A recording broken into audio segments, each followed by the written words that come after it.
Shojmë Tirana zhvillime. Kreu i strukturës së posaçme kundër korrupsionit dhe krimit të organizuar Altin Dumani ka deklaruar se ka pasur plane për realizim atentatesh ndaj prokurorëve të SPAK. Duke folur në emisionin Trialog në radio-televizionin shqiptar, Dumani theksoi se ka metoda të ndryshme për të transmetuar kërcënime ndaj prokurorëve të posaçëm. Midis këtyre formave, Dumani vuri në dukje se ka pasur kërcënime me jetë deri në plane për realizimin e atentateve ndaj prokurorëve të strukturës së posaçme kundër korrupsionit dhe krimit të organizuar. Ka metoda të ndryshme për të transmetuar një kërcënim tek prokurorët e posaçëm. Krimi organizuar është shumë i sofistikuar, por mund ta them këtë se janë kërcënime të formës përmes telefonatave apo duke kërcënuar familjar të prokurorëve të posaçëm apo vetë prokurorët e posaçëm. Kërcënime madje me jetë deri në plane për realizimin e atentateve ndaj prokurorëve, deklaroi Altin Dumani. Ai theksoi se në këto raste janë bërë kallëzime apo drejt një denoncimi në organet e policisë apo prokurorisë.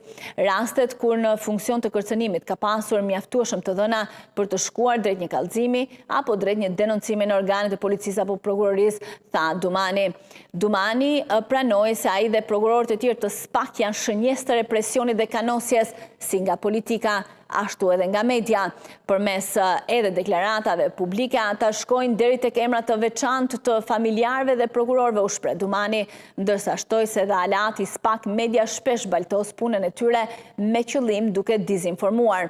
Në lidhje me konceptin e Republikës së Prokurorëve, Dumani e cilësoi pavarësinë e prokurorëve si arritjen më të madhe të sistemit të drejtësisë. Sipas tij, SPAK mund të shkrihet vetëm me vullnet politik, por besimi dhe korniza institucionale e bëjnë këtë të vështirë.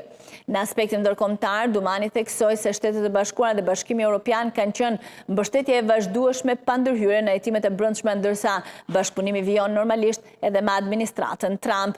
Ne jemi shumë të hapur ndaj kritikave sepse edhe ne gabojmë dhe kritika na bën mirë, por kur flas për presione mediatike kam parasysh raportet e Këshillit të Evropës, Freedom House dhe së fundmit të OSBE-u Dirit, të cilat theksojnë keq përdorimin e mediave ndaj SPAK-ut.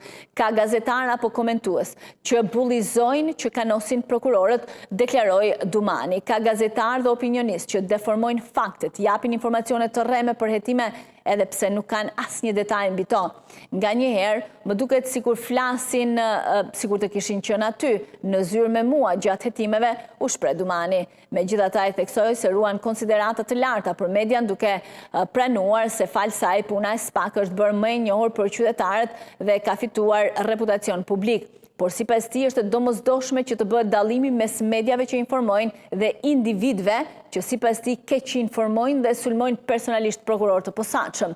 Në fund, Dumani u shpreh se prokurorët e SPAK janë të përgatitur për të përballur me këto presione dhe do të vijojnë punën e tyre pa u ndikuar nga sulmet apo komentet mediatike.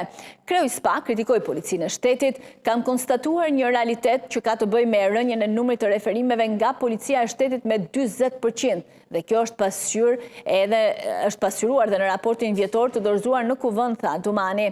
Kreu i SPAK pranoi se bashkëpunimi ka anën e vet pozitive, por shtoi se ka ende vend për kritika, të cilat i ka bërë hapur. Ai beson se potenciali i bashkëpunimit është shumë më i madh, duke pasur parasysh shtrirjen e policisë së shtetit.